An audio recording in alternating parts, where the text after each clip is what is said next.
எங்கள் ஸ்கூலில் எல்லோரும் படிச்சிருப்போம் முக்கணிகள் அப்படின்னு. இப்போ அதில் ஒரு கனி தான் நான் பார்த்துட்ருக்கேன். பலாப்பழங்க. பலாப்பழ மரம் இருக்குது. ஆக்சுவலாக பலாப்பழ மரம் வந்து அதிகமாக வந்து நான் இந்த மலங்காடுகளுக்கு போகிறப்ப பார்த்துருக்கேங்க. கேரளாலாம் போகிறப்ப அதிகமாக பார்த்துருக்கேன். வேறு இந்த கொடைக்கானல், ஊட்டி அந்த சைடு ரொம்ப ஹில்ஸ் ஏரியாலாம் இருக்கும் பார்த்தீங்களா, மலைப்பகுதிகளெலாம் பார்த்துருக்கேன். இது ஒரு சாதாரண ரோடு தான், நார்மல் ஒரு ரோடு தான். திருப்பூர் மாவட்டத்தில் இருக்க ஒரு ரோடு. இந்த ரோட்டுக்கு நடுவுலையே ஒரு பலாப்பழம் மரம் இருக்குது பாருங்கள்.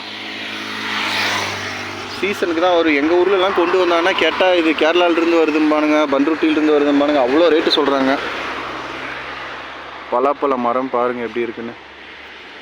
வேறு லெவல் டிஷ்லாம் பண்ணுறாங்க இப்போல்லாம்.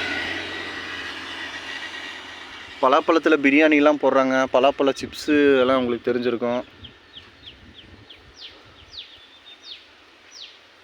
பாருங்கள், இது பலாப்பழம் வந்து இப்போ சின்னதாக இருக்குது.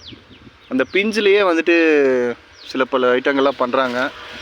அதுக்கப்புறமா வந்துட்டு பெரிய பலாப்பழம் வாங்கிட்டு வருவாங்க. சின்ன வயசுலலாம் எங்கள் தாத்தா வாங்கிட்டு வந்தாருன்னா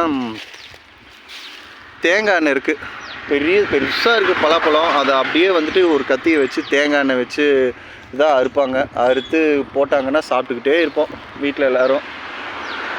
இப்போல்லாம் அதிகமாக எல்லாம் ஏஜ் ஆகிடுச்சு அவங்களுக்கு. இப்போ நாங்கள் தான் வெளியே போனால் எங்கேயாவது பார்த்துட்டு வந்து நாங்கள் தான் வாங்கி தாத்தா பாட்டிக்கு எல்லாத்துக்கும் கொடுத்துட்ருக்கோம். இந்த மாதிரி சில வீடியோக்கெல்லாம் எடுக்கிறப்போ சின்ன வயசு இன்சிடென்ட்ஸ் எல்லாம் சொல்கிறதே ஒரு ஸ்பெஷலாக இருக்குங்க. பாருங்கள், இதுக்கு டைட்டில் என்ன வைக்கலான்னு தெரில. மெயின் ரோட்டில் பலாப்பழ மரம் அப்படின்னு வைக்கலாமா? பார்த்து சொல்லுங்கள்.